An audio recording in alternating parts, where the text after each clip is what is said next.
Please subscribe to our YouTube channel. Like and share this video.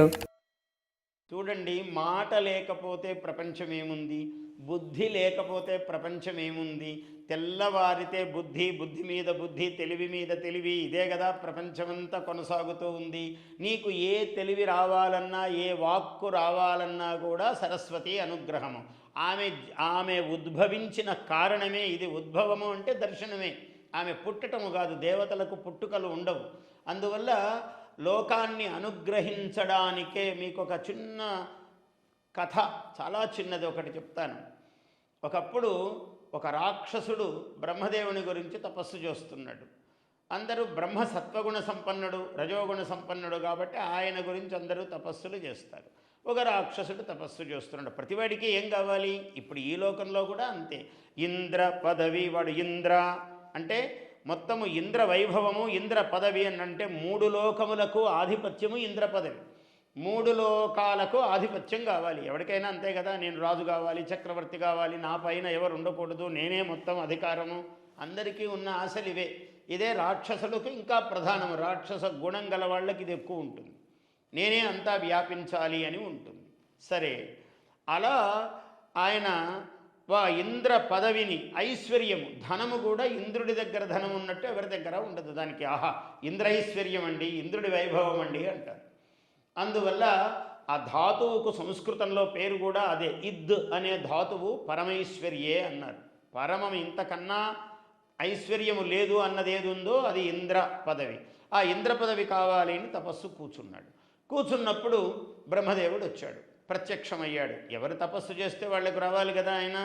ఆయన పని అది. తపస్సు చేసినందుకు ఫలం ఇవ్వాలి. ఎప్పుడైతే వస్తున్నాడో అందరూ పరిగెత్తుకుంటూ సరస్వతీదేవి దగ్గరకు వచ్చారు. అమ్మా, వీళ్ళు ఏవేవో వరాలు కోరుతారు, మళ్ళీ అవన్నీ కూడా లోకకంటకముగా ఈ దేవతా కార్యములకు విఘ్నములుగా తయారవుతుంటాయి. తల్లి, నీవేదన్నా కరుణ చూపు అని అందరూ సరస్వతి దగ్గరకు వచ్చారు. ఆమె బ్రహ్మదేవుడికి ఏదైనా చెప్తుంది అని. సరే, బ్రహ్మదేవుడేమో బయలుదేరి వెళుతున్నాడు. ఆయన తపస్సు ఫలించింది, ఇంకా ఆయన దర్శనం ఇవ్వాలి. వెళుతూ ఉంటే అమ్మవారు ఏమి ఆయన వెళ్ళని అని ఉన్నది. అదేమిటమ్మా ఆయన వెళ్ళిపోతున్నాడంటే నేను చూసుకుంటాను అన్నది అమ్మవారు. ఆయన వెళ్ళిపోయాడు. అమ్మవారు సూక్ష్మరూపంగా వెళ్ళి వాడి నాలుక మీద కూర్చుంది. వాడి నాలుకే కదా సరస్వతి స్థానం, మాటలు రావాలి. వాడికి అలా కూర్చోగానే వాడు ఎంతో 1000 సార్లు 1,000,000 సార్లు అనుకున్నాడు తపస్సులో. ఇంద్ర ఇంద్ర ఇంద్ర పదవి, ఇంద్ర పదవి, ఇంద్ర పదవి అని అనుకుంటూ ఉన్నాడు వాడు. అమ్మవారు ఎప్పుడైతే నాలుక మీద కూర్చుందో ఆ నాలుక మడతబడి వాడు ఇంద్ర ఇంద్ర అనేది పోయి నిద్ర నిద్ర అన్నాడు. తథాస్తు, ఏమడిగితే అది ఇస్తాడు స్వామి. అందుకని తథాస్తుని ఇచ్చాడు. వాడే మనకు కుంభకర్ణుడయ్యాడు. 6 నెలలు నిద్ర, 6 నెలలు వాడికి మేల్కొల్పు. అందువల్ల మాట అన్నది చాలా ముఖ్యం ప్రపంచానికి. అమ్మవారు ఈ కారణంతోనే లోకంలోకి ప్రసరించింది.